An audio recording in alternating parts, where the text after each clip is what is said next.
Hello everyone, welcome back to my new blog. कैसे हो आप सब? आई होप सब अच्छे होंगे, स्वस्थ होंगे, मस्त होंगे। उम्मीद करती हूँ आप सबकी लाइफ में सब अच्छा ही चल रहा होगा और अच्छा ही चलना चाहिए।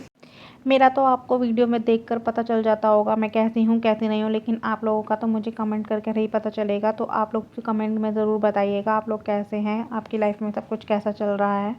क्योंकि हमारे पास कमेंट के अलावा कोई और ऑप्शन है नहीं बात करने का, तो हम लोग वहीं पर बात कर सकते हैं। तो अगर आप लोगों को मुझसे बात करनी है तो प्लीज़ कमेंट कीजिएगा ज़रूर, मैं उसका रिप्लाई ज़रूर करूँगी। आज है मंडे 29 अप्रैल। मैंने व्लॉग शाम के टाइम से शूट करा था। मैंने सारा काम करने के बाद अपनी पढ़ाई करी थी। पढ़ाई करने के बाद मैंने मेरे कुछ कपड़े पड़े थे वो प्रेस करे थे। प्रेस करने के बाद मैं आ गई थी किचन के अंदर। यहाँ पे मैं बना रही हूँ चाय, क्योंकि मेरा पीने का मन कर रहा था चाय। बहुत तेज़ सर में भी दर्द हो रहा था, तो मैं दूध में पत्ती लगा दे रही हूँ और अदरक डाल दूँगी जब चाय में थोड़ा सा बॉयल आ जाएगा। क्योंकि ना अगर एकदम से डालूँगी ना तो चाय फट जाएगी। बॉयल आ जाएगा तो उसके बाद अदरक डालूँगी तो फटेगी नहीं। तो साथ के साथ मैं यहाँ पर कर रही हूँ शाम के खाने की तैयारी। यहाँ पे मैं लौकी कट कर रही हूँ, क्योंकि मैं लौकी का रायता बना रही हूँ। कभी कभी ना ऐसा मन होता है कि कुछ लाइट खाया जाए, तो उसके लिए मैं लौकी का रायता ही बना रही हूँ। उससे बेटर तो कुछ है ही नहीं गर्मी में। घी का रायता और रोटी बनाई थी मैंने। मेरी लौकी हो चुकी है कट। उसके बाद मैंने उसको अच्छे से वॉश करके कुकर में डाल के थोड़ा सा नमक डाल दिया और थोड़ा सा पानी डाल दिया। उसके बाद रख दिया इसको गैस पे, ताकि 3-4 सीटी आ जाए। 3-4 सीटी आएंगी उसमें वो पक जाएगी। तब तक मैं कर लूँगी अपना आटा मैश। मेरी चाय भी बन चुकी है। इतना मेरी थोड़ी सी चाय ठंडी होगी हल्की सी, तब तक मैंने यहाँ पे कर लिया रायते की तड़के की तैयारी। हींग डाली थी इसके अंदर, 4-5 काली मिर्च डाली थी और लहसुन डाला था और उसको कूट लिया था। जब तक कुकर में सीटी आएंगी तब तक मैं अपना आटा भी मैश करके रख दे रही हूँ। अब मेरा आटा भी हो गया है मैश। आटे को रख दूँगी मैं एक बाउल में, और मेरी लौकी भी पक चुकी है, उसको मैंने छान लिया है। मैं इसका पानी निकाल दूँगी और उसको ठंडे होने का वेट करूँगी। ठंडा होने के बाद मैं उसको ग्राइंड कर लूँगी। लौकी को ग्राइंड करने के बाद मैंने छाछ में डाल दिया था। छाछ में डालने के बाद मैंने तड़का लगा दिया था, फिर रोटी बना दी थी, फिर सबने खा ली। यहाँ पे आ गई हूँ मैं अपनी स्टडीज़ कंटिन्यू करने के लिए। ये है ट्यूसडे का मॉर्निंग का व्लॉग। मैंने अपना सारा काम ख़त्म कर लिया था, ब्रेकफास्ट भी कर लिया था। पतिदेव भी ऑफिस चले गए थे, उनके लिए लंच भी पैक कर दिया था। मम्मी और पापा को भी खाना दे दिया था। उसके बाद मैं अपना पढ़ाई करने के लिए बैठ गई थी। तो ये नेक्स्ट डे का व्लॉग। शादी के बाद पढ़ाई करना ना इतना आसान नहीं होता। तो मैं ना आप लोगों को यही एडवाइस दूंगी कि आप लोग शादी से पहले जो करना चाहते हो ना वो कर लीजिए। क्योंकि शादी के बाद ना आपके ऊपर ना बहुत ज़िम्मेदारियाँ आ जाती हैं, और हम इन ज़िम्मेदारियों से, या ये कह लो कि इन हमारे फ़र्ज़ जो होते हैं, हम उन चीज़ों से मुंह नहीं मोड़ सकते हैं, हमें करने ही पड़ते हैं। तो हमें सुबह का भी काम करना होता है, दोपहर में भी कुछ ना कुछ हो ही जाता है। तो कई बार ऐसा होता है कि बिल्कुल भी पढ़ाई हो ही नहीं पाती है और हम चाहकर भी कुछ कर नहीं सकते। तो शादी से पहले हमारे पास क्या होता है, सिर्फ पढ़ने का ही तो काम होता है। मम्मी पापा तो हमें यही एडवाइस देते हैं कि बेटा पढ़ लो, अभी कर लोगे तो बाद में कोई प्रॉब्लम नहीं होगी स्टडीज़ से रिलेटेड। लेकिन शादी से पहले हम इन चीज़ों को ना इतना ध्यान नहीं देते हैं। शादी के बाद ना तुम्हें बिल्कुल भी टाइम नहीं मिलेगा पढ़ाई करने का। तुम्हें पढ़ाई के लिए टाइम निकालना पड़ेगा। तुम्हें मेंटली और फिज़िकली अपने आप को इस तरीके से प्रिपेयर करना पड़ेगा ताकि तुम हर चीज़ को मैनेज कर सको। तुम्हें हर काम देखना भी पड़ेगा। तुम्हें अपने ससुराल की ज़िम्मेदारियों से मुँह भी नहीं मोड़ सकते हो, तुम कुछ कर ही नहीं सकते उस चीज़ के लिए। तो तुम्हें वो काम तो करना ही पड़ेगा। मेरे साथ भी कई बार ऐसा होता है कि मैं बिल्कुल नहीं पढ़ पाती हूँ। कोई आ जाता है तब नहीं पढ़ाई होती है, कहीं चल जाना पड़ जाता है तब कोई पढ़ाई नहीं होती है। हाँ, लेकिन जब घर पे होती हूँ, जैसे सुबह में काम कर लिया तो दोपहर में मैं फ्री होती हूँ, तब मैं अपनी पढ़ाई कर लेती हूँ। कभी मुझे 3 घंटे मिल जाते हैं, कभी मुझे 4 घंटे मिल जाते हैं। तो वहाँ पर मैं अपना बाकी सारी चीज़ों को छोड़ के अपनी स्टडीज़ को प्रेफरेंस देती हूँ। लेकिन बीच में भी कोई ना कोई काम पड़ ही जाता है। जैसे मैं अगर कभी मशीन लगाती हूँ तो मुझे कपड़ों पर भी प्रेस करने होते हैं, तो वो मेरे पास दिन का ही टाइम होता है। मॉर्निंग का और शाम का टाइम होता ही नहीं है, क्योंकि उस टाइम पे बनाना होता है खाना। मैं आप लोगों को डिमोटिवेट नहीं कर रही हूँ कि शादी के बाद पढ़ाई हो ही नहीं सकती है। बिल्कुल हो सकती है। मेरे अगर आपके अंदर लगन, मेहनत और शिद्दत है ना, तो आप बिल्कुल कर सकते हो। लेकिन हमें टाइम की ज़रूरत होती है, और वो टाइम हमें निकालना पड़ता है। हमें मिलेगा नहीं, हमें निकालना पड़ेगा। मैंने ये बात इसलिए बोली कि जो करना है शादी से पहले कर लीजिए। क्योंकि शादी एक बार हो गई ना, तो आपको बहुत मेंटली प्रेशराइज होना पड़ेगा इस चीज़ के लिए कि हमें अब पढ़ना है। क्योंकि शादी के बाद ना कुछ चीज़ें ऐसी हो जाती हैं कि हमें ना ये रियलाइज़ होता है कि हमें सेल्फ डिपेंड होना बहुत ज़रूरी है। तो फिर कभी कभी माइंड में ये आता है कि यार आज ही जॉब मिल जाए। पर ऐसा तो नहीं है ना कि हमने चाहा कि हमें एक ही दिन में जॉब मिल जाए, तो क्या हमें एक ही दिन में जॉब मिल जाएगी? नहीं, हमें उसके लिए मेहनत करनी पड़ेगी। और मेहनत किस में करनी है? ऑब्वियसली पढ़ाई में। और पढ़ाई करने के लिए हमें चाहिए टाइम, और जो कि ससुराल जाने के बाद ना वो टाइम हमें बहुत मुश्किल से मिलता है। ये कह सकते हो कि हमें वो टाइम चुराना पड़ता है। हमें हर चीज़ देखनी है, हमें सुबह का काम भी देखना है, शाम का काम भी देखना है, अगर कहीं जा रहे हैं तो वो भी देखना है, कोई आ रहा है तो वो भी देखना है, और अगर हमें किसी चीज़ के लिए बोला जा रहा है कुछ करने के लिए तो हमें वो भी देखना है। हर चीज़ हमें मैनेज करनी पड़ेगी ससुराल के अंदर। अगर बच्चे हैं तो बच्चों को भी देखना है, हस्बैंड हैं उनको भी देखना है, सास ससुर हैं, बाकी लोग भी हैं उनको भी देखना है। तो इसीलिए मैंने कहा कि शादी से पहले ही अगर आप जो करना चाहते हो वो कर लीजिए, क्योंकि शादी के बाद आपको पछताना नहीं पड़ेगा कि हमने क्यों नहीं किया। जो शादी से पहले हमारे ऊपर ना किसी भी चीज़ का प्रेशर नहीं होता, सिर्फ एक पढ़ाई का ही प्रेशर होता है। हाँ, हमें पढ़ना है बस। हमारे माँ बाप हमें फ्री छोड़ देते हैं बिल्कुल कि हाँ बेटा पढ़ो, जो तुम्हें करना है वो करो, बाकी किसी चीज़ से कोई दुनियादारी, किसी भी चीज़ से कोई मतलब मत रखो, बस अपना पढ़ाई करो, अपना पैरों पर खड़े हो जाओ। वो हमेशा हमें यही सीख देते हैं। लेकिन पर ऐसा नहीं है ना कि सबकी लाइफ एक जैसी होती है। शादी से पहले भी बहुत अप्स एंड डाउन्स आ जाते हैं, तो शादी के बाद हमें सपोर्ट मिल जाता है तो फिर हम पढ़ाई करना स्टार्ट कर देते हैं। तो उसके लिए बस टाइम की ज़रूरत है। तो हमें टाइम और काम दोनों चीज़ों को मैनेज करके, ये कह सकते हो कि बैलेंस करके चलना पड़ता है लाइफ में शादी के बाद। तो शादी के बाद पढ़ाई करना बहुत आसान नहीं होता है, क्योंकि हमारे पास बहुत ज़िम्मेदारियाँ होती हैं, हमारे सर पे बहुत ज़िम्मेदारियाँ होती हैं। तो हमें वो ज़िम्मेदारियाँ भी निभानी है और हमें पढ़ाई भी करनी है। भाई अपने पैरों पर खड़े होने का सोचा है, और अगर सोचा है तो सोचने से कुछ नहीं होगा। उसके लिए आपको दृढ़ निश्चय करना पड़ेगा कि हाँ हमें ये करके दिखाना है। अब स्टार्ट किया है, अब देखो सबको पता है कि हमने स्टार्ट किया है तो उसको ख़त्म भी करना पड़ेगा। ऐसा नहीं है ना कि बीच में ही छोड़ दो, क्योंकि कई बार ऐसा होता है, मेरे साथ भी ऐसा होता है कि क्या मैं कर पाऊँगी। कई बार मुझे बहुत डर लगता है, क्योंकि टाइम नहीं मिलता ना, तो ऐसा लगता है यार जब हमारे पास टाइम ही नहीं है तो हम पढ़ ही नहीं पा रहे तो हम क्या परफॉर्मेंस कर पाएंगे। लेकिन हमें उस चीज़ से डरना नहीं है। मुझे भी बहुत डर लगता है कई बार, लेकिन हमें उस चीज़ को, डर को हावी नहीं होने देना अपने सर के ऊपर। नहीं, बस ये ठानना है हाँ हम कर सकते हैं, क्योंकि मैंने भी अपना बहुत बहुत इम्प्रूवमेंट किया है। मैं आपको ये तो बोलूँगी ही नहीं कि मैं डेली पढ़ती हूँ, क्योंकि कभी कभार ऐसा होता है कि नहीं होती है बिल्कुल भी पढ़ाई। और एक तो मैं शादी के बाद एक पेशेंट बन चुकी हूँ, थायराइड पेशेंट, तो वैसे ही कुछ ना कुछ प्रॉब्लम होती रहती है मेरी बॉडी में। बहुत जॉइंट्स में पेन होता है, मसल्स में पेन होता है। जहाँ तुम दवाइयाँ भी ले रहे हो तो दवाइयों से ऐसा भी होता है कि बहुत नींद भी आती है, तो उस चीज़ को भी कंट्रोल करना पड़ता है। तो मैं ना चल के पानी पी लेती हूँ या फिर चलने लग जाती हूँ, तो फिर मेरी नींद खुल जाती है।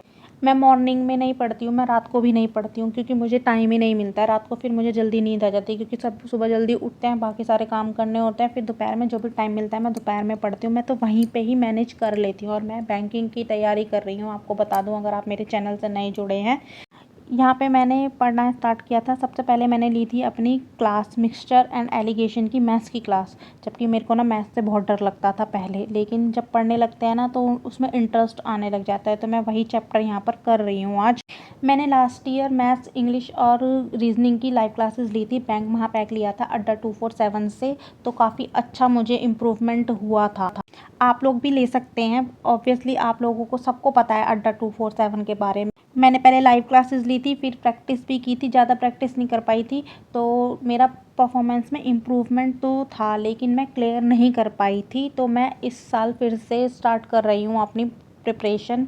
तो मैं स्टार्टिंग से स्टार्ट कर रही हूँ। मैं, ये नहीं है कि मैंने कर दिया है तो मैं उसको छोड़ दूँ, इसलिए मैं फिर से स्टार्ट कर रही हूँ अपनी प्रिपरेशन। और मैंने दोबारा नोट्स बनाए हैं, वो नोट्स मैंने खुद से बनाए हैं। पहले मैंने नोट्स बनाए थे वो लाइव क्लासेस से बनाए थे, लेकिन अब मैंने खुद से अपने तरीके से नोट्स बनाए हैं। वो बहुत ज़रूरी होता है, क्योंकि हम अपने हाथ से लिखते हैं ना, तो हमें हर चीज़ याद रहती है कि हमने हाँ ये खुद से लिखा था, शॉर्ट्स में बना लो।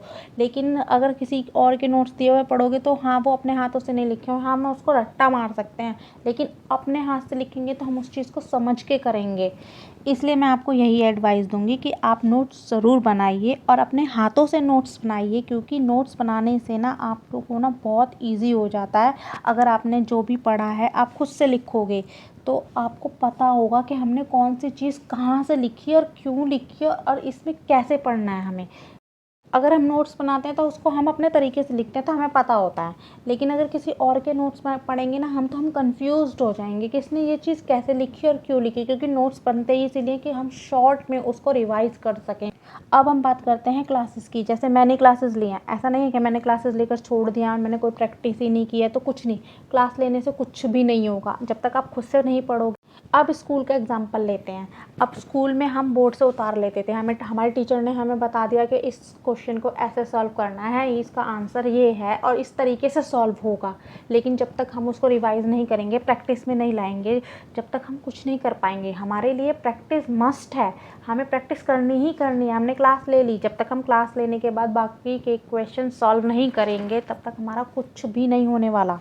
गवर्नमेंट प्रिपरेशन में क्या आता है, 10th लेवल का आता है, 12th लेवल का आता है, कितना इजी है ना सुनने में हमारे लिए। लेकिन हम जब पढ़ने बैठते हैं और हम एग्ज़ाम देने बैठते हैं, तब हमें समझ में आती हैं चीज़ें। नहीं यार, ये 10th 11th 12th ठीक है, हमारा सिलेबस वही था, लेकिन हमारी प्रैक्टिस ही नहीं है। क्योंकि हमें सबसे पहले तो चाहिए स्पीड। कोई भी एग्ज़ाम क्लियर करने के लिए हमें चाहिए स्पीड, और हमारी स्पीड तो बाद में आती है। पहले हमारे लिए कंसेप्ट क्लियर होना चाहिए, जब शॉर्ट ट्रिक्स पता होनी चाहिए, क्योंकि कैलकुलेशन के लिए शॉर्ट ट्रिक्स चाहिए ही चाहिए। क्योंकि कैलकुलेशन मैथ्स में बहुत बड़ी होती है, जो हमें प्रैक्टिस करते करते करते करते आएगा। किसी भी एग्ज़ाम को क्लियर करने के लिए सबसे पहले हमारा कंसेप्ट क्लियर होना चाहिए। कंसेप्ट क्लियर है तो हम क्वेश्चन कर सकते हैं, और क्वेश्चन कर सकते हैं हम तो मॉक टेस्ट भी निकाल सकते हैं, और मॉक टेस्ट निकालेंगे तो धीरे धीरे धीरे धीरे हम प्रैक्टिस में आएंगे। और प्रैक्टिस में आएंगे, जैसे जैसे हमारी प्रैक्टिस इंक्रीज़ होती जाएगी, जैसे जैसे हम सॉल्व कर जाएंगे, जैसे जैसे हमारे माइंड में कैलकुलेशंस टिप्स पे होने लग जाएंगी, वैसे वैसे हमारी स्पीड भी इंक्रीज़ हो जाएगी। तो उसके लिए हमारे को पहले मेहनत करनी है, कंसेप्ट क्लियर करना है। मैं पहले चैप्टर क्लियर तो हो माइंड में। मैं सीरियसली बताऊं तो मैं अपने आप को बहुत बड़ा नहीं बताऊंगी कि मैंने बहुत ज़्यादा प्रैक्टिस कर ली और मैं इतना कर सकती हूँ और मैं उतना कर सकती हूँ। मैं तो बस इतना बता रही हूँ कि हाँ, मैंने स्टार्टिंग से स्टार्ट किया है, और आप ये कह सकते हो कि मैंने ज़ीरो लेवल से स्टार्ट किया है फिर से। क्योंकि मैं नहीं मानती कि मैं बहुत, मेरे अंदर ओवर कॉन्फिडेंस है ही नहीं। कॉन्फिडेंस एक अलग चीज़ होती है, लेकिन ओवर कॉन्फिडेंस नहीं है कि मैंने पिछला करना ही नहीं है, मुझे करना है, मुझे वो भी करना है, क्योंकि मेरा कुछ छूटना नहीं चाहिए बस। अगर आपके मन में चल रहा है कोई एग्ज़ाम निकालना, अपने पैरों पे खड़े होने का, तो आप सोचिए मत, उस चीज़ को करिए। जब तक आप स्टेप नहीं लोगे तब तक आप कुछ नहीं कर पाओगे। कई बार ऐसा भी होता है कि आपको सपोर्ट भी नहीं मिलता है किसी का भी, जैसे ससुराल में है। ससुराल में कुछ लोग ऐसे भी होते हैं कि नहीं, अब क्या करना है तुम्हें पढ़ाई करके, तुम्हें हर चीज़ की फैसिलिटीज़ मिल तो रही हैं, लेकिन इस चीज़ को माइंड से निकाल दो, क्योंकि सेल्फ डिपेंडेंट होना ना बहुत ज़रूरी है। मेरा ये मानना है कि पढ़ाई करने के लिए आपको किसी के सपोर्ट की ज़रूरत नहीं है, और ना ही कोई एज की ज़रूरत है। किसी भी टाइम आप पढ़ाई स्टार्ट कर दीजिए, अगर आपके माइंड में चल रहा है तो ज़रूर कीजिए। क्योंकि पढ़ाई करने की कोई उम्र नहीं होती कि शादी से पहले ही करनी है, शादी के बाद ही करनी है। मैंने आपको ये एडवाइस शादी से पहले वाली इसलिए दी है, क्योंकि शादी से पहले आप फ्री माइंड होते हो, शादी के बाद आपके अंदर मेंटली फिजिकली बहुत चीज़ें चल रही होती है, बहुत चीज़ें होती हैं, बहुत जिम्मेदारियाँ होती हैं। इसलिए मैंने ये चीज़ बात बोली शुरू में। और अगर आप शादी के बाद पढ़ना चाहते हो तो बिल्कुल मैं आपको मोटिवेट करूँगी कि करना चाहिए, कि कोशिश तो कर सकते हैं ना हम, बिल्कुल मेहनत करिए। अगर आप करना चाहते हैं तो उस चीज़ के लिए मेहनत करिए और उस मुकाम को हासिल कीजिए। जो लोग बड़ी बड़ी पोस्ट पर बैठे हैं या फिर गवर्नमेंट जॉब्स कर रहे हैं, वो लोग कर सकते हैं, तो हम भी कर सकते हैं। क्योंकि हम और वो सेम ही हैं, एक इंसान ही हैं। किसी के अंदर दिमाग ज़्यादा कम नहीं होता है, सबके अंदर बराबर दिया भगवान ने, सबको एक जैसा ही बनाया है। लेकिन हम किस तरीके से यूटिलाइज़ करते हैं उस चीज़ को, ये मैटर करता है। जब हम कोई भी काम शुरू करते हैं या हम आगे बढ़ना चाहते हैं अपनी लाइफ में, तो बहुत स्ट्रगल होता है। कदम कदम पर ऐसी चीज़ें होती हैं, कांटे भी होते हैं, लेकिन हमें उन कांटों पे चल के अपने आप को प्रूव करना है। देखिए, आप ये तो मानते ही होंगे कि बिना किसी स्ट्रगल के कुछ नहीं मिलता। मेहनत भी करनी है, लाइफ में बहुत स्ट्रगल्स भी होते हैं और बहुत चीज़ें फेस भी करनी होती हैं। आप हारोगे भी, डरोगे भी, लेकिन हमें वो उस चीज़ को साइड करना है और अपने ऊपर विश्वास रखना है। बाकी किसी चीज़ से कोई उम्मीद नहीं करनी, किसी भी इंसान से कोई उम्मीद नहीं करनी है, सिर्फ अपने ऊपर विश्वास करना है कि हाँ, हम ये कर सकते हैं और हमें ये करके दिखाना है। मैं अपना पर्सनल एक्सपीरियंस शेयर कर रही हूँ, क्योंकि स्टार्टिंग में जब मैंने पढ़ाई स्टार्ट की थी ना, तो मुझे भी बहुत डर लगता था कि मेरी बिल्कुल भी पढ़ाई नहीं हो पा रही है यार, मुझे हर चीज़ को देखना है, तो मेरी पढ़ाई तो हो ही नहीं रही है, क्या मैं परफॉर्मेंस अच्छा कर पाऊँगी। क्योंकि हमसे भी ऐसे बच्चे हैं जिनकी स्टडीज़ कंटिन्यू चल रही है और उनको सारी चीज़ें पता है, और हम तो स्टार्टिंग से स्टार्ट कर रहे हैं, क्योंकि हम तो सारा भूल चुके हैं पीछे से। अगर हमारा गैप आ जाता है पढ़ाई के अंदर तो हम चीज़ें भूलने लग जाते हैं, क्योंकि हमारे वो प्रैक्टिस में नहीं है। तो मेरे साथ भी ये चीज़ें हुई हैं स्टार्टिंग में, लेकिन मैंने इन चीज़ों को साइड में रख दिया है। अब तो मेरे को टाइम नहीं भी मिलता है ना, तब भी मैं नहीं डरती हूँ। ठीक है, जितना हो रहा है उतनी कोशिश तो हम कर सकते हैं ना, हमें कोशिश करनी है। और कहते हैं कि कोशिश करने वाले की कभी हार नहीं होती। तो आप पहले से ही हार मान लोगे तो आप जीतोगे कैसे? अगर आपको मंजिल हासिल करनी है तो उसके लिए आपको चलना भी पड़ेगा, और रास्ते में आपके रुकावट्स भी आएंगी, कांटे भी आएंगे, और बीच में बहुत कुछ फेस करना पड़ेगा, लेकिन उनसे आपको डरना नहीं है। क्योंकि आपको आपका ध्यान सिर्फ, आपका फोकस सिर्फ अपनी मंजिल पे होना चाहिए कि हाँ, हमें उस मुकाम तक पहुंचना है। कई बार हमारे मन में ये चीज़ें भी आती हैं कि हम क्यों मेहनत कर रहे हैं, क्योंकि हमारी किस्मत में ये सब नहीं है। पर इस चीज़ में विश्वास रखो कि मेहनत से किस्मत भी बदली जा सकती है। तो आप मेहनत करते रहो, मेहनत और किस्मत में जंग लड़ो, और जंग में हमेशा मेहनत जीतती है। किस्मत को बदलना ही पड़ेगा। मुझे भी अपनी किस्मत बदलनी है, इसीलिए मैंने शादी के बाद अपना पढ़ने का सोचा। ऐसा नहीं है कि मेरी लाइफ बहुत बेकार चल रही है तो मुझे इसलिए पढ़ने का सूझा, नहीं। शुरू से ही हमेशा मैं सोचती थी कि मैं पढ़ूंगी और मैं ये चीज़ करूंगी, लेकिन कोई ना कोई प्रॉब्लम आती रही तो मैं पीछे हटती रही। लेकिन शादी के बाद तो कुछ चीज़ें ऐसी हो जाती हैं ना कि सेल्फ डिपेंडेंट होना ही है। तो बस वही मन में आ चुका है, और मैंने अपनी पढ़ाई कंटिन्यू कर दी। कहते हैं ना, किसी चीज़ को शिद्दत से चाहो तो कायनात भी उसे मिलाने में आपकी मदद करती है। तो बस फिर हम अपना रास्ता चुन चुके हैं, और हमें उस रास्ते पे चलना है, और उसे पहुंचने के लिए हमें मेहनत करनी है। तो हम उसी मेहनत पर खरे उतरेंगे। मैं अपना एग्जाम्पल नहीं दूंगी, शादी के बाद भी बहुत सी लेडीज़ ने अपने पैरों पे खड़े होकर दिखाया है, तो हम उनसे सीख लेते हैं। हमें अगर वो कर सकते हैं तो बिल्कुल हम भी कर सकते हैं। उन्होंने भी तो हर चीज़ को मैनेज किया होगा ना शादी के बाद, क्योंकि हर एक लड़की के ऊपर एक जैसी ही जिम्मेदारियां होती हैं। शादी के बाद अपना ससुराल देखना ही होता है, और ससुराल में पढ़ना ना इतना आसान नहीं होता है। अगर उनकी लाइफ में स्ट्रगल था तो उन्होंने करके दिखाया ना, तो हम भी कर सकते हैं। शादी के बाद ना एक लेडी के ऊपर फिज़िकली मेंटली बहुत प्रेशर रहता है, ये चीज़ मैं मानती हूँ, क्योंकि मैं खुद शादीशुदा हूँ। लेकिन हमें हर चीज़ को जीतना है, और वो हासिल करना है जो हम चाहते हैं। जो ये मेंटली और फिज़िकली प्रेशर होता है ना, ये हमें हर तरीके से रोकने की कोशिश करता है, लेकिन हमें रुकना नहीं है। इस चीज़ से हमें डरना नहीं है। हमें मेंटली प्रिपेयर होना है इस चीज़ के लिए कि हाँ, हमें करना ही करना है।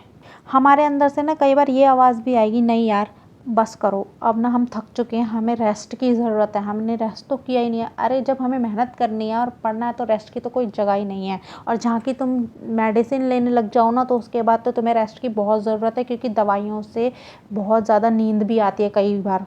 पर कहते हैं ना, ये हमारा शरीर है, हम इसको जिस तरीके से ढालेंगे ये उस तरीके से ढल जाएगा। हम पूरे दिन में अगर कोई शेड्यूल बनाते हैं कि हम इस टाइम ये कर रहे हैं, हम सुबह में ये कर रहे हैं, शाम को ये कर रहे हैं, रात को ये कर रहे हैं, दिन में ये कर रहे हैं, और इस चीज़ को कंटिन्यूसली 21 डेज़ हम कंटिन्यू कर दें, तो हमें उस चीज़ की आदत पड़ जाती है। तो हमें फिर प्रॉब्लम नहीं होती है। बस मेरा यही कहना है कि अगर आप कुछ करना चाहते हो तो बिल्कुल करो, आप उसके लिए खड़े हो, तभी तो आप कर पाओगे ना उस चीज़ को। जब आप सिर्फ सोचते रहोगे, माइंड में चलता रहेगा कि आपके नहीं हमें ये करना है, हमें ये करना है, मुझे नहीं आज पढ़ूंगी, नहीं आज पढ़ूंगी। मेरे साथ भी ये स्टार्टिंग में बहुत हुआ है, नहीं आज कल से पढ़ूंगी, कल से पढ़ूंगी, पर कल कभी नहीं आता है। मेरा कल कभी आया ही नहीं। फिर मैंने कहा कि आज ही पढ़ूंगी और आज पढ़ना स्टार्ट करूंगी, तो मैंने किया। आप डेली स्टार्टिंग करो 1 घंटा पढ़ने से या 2 घंटा पढ़ने से, धीरे धीरे धीरे धीरे उस चीज़ को इंक्रीज़ करो। 1 घंटा तो दो पढ़ने के लिए, अगर आप करना चाहते हो तो आप 1 घंटा पढ़ने की कोशिश करो। स्टार्टिंग में ना आपके साथ ये चीज़ भी होगी कि आपने बुक खोली और 1 ही घंटे के अंदर आपको नींद आने लग गई, आप बोर होने लग गए। जब तक आप इंटरेस्ट नहीं लोगे उस चीज़ के अंदर, जब तक आपको नींद ही आएगी। आपको अपनी नींद को भी हराना है। नींद आई क्यों? कि शुरू में मुझे दोपहर में नींद आ जाती थी, मैं थोड़ी देर पढ़ती थी, मुझे नींद आ जाती थी, मैं क्लासेस लेती थी, मुझे नींद आ जाती थी, लेकिन धीरे धीरे मेरे को आदत हो गई, मुझे नींद नहीं आती। स्टार्टिंग में ना ऐसा होता है, सबके साथ होता है कि नींद आएगी, सुबह में पढ़ लो, दोपहर में पढ़ लो या रात में पढ़ लो, आपको नींद आने लग जाएगी। पर आपको सोना नहीं है, उसको कंट्रोल करना है। पानी पी लो, थोड़ी देर चल लो या रिफ्रेश कर लो, बस आपको नींद नहीं आएगी। फिर सबसे बड़ी जंग तो हमारी नींद से ही होती है। सबसे पहले तो इसी को कंट्रोल करना होता है हमें।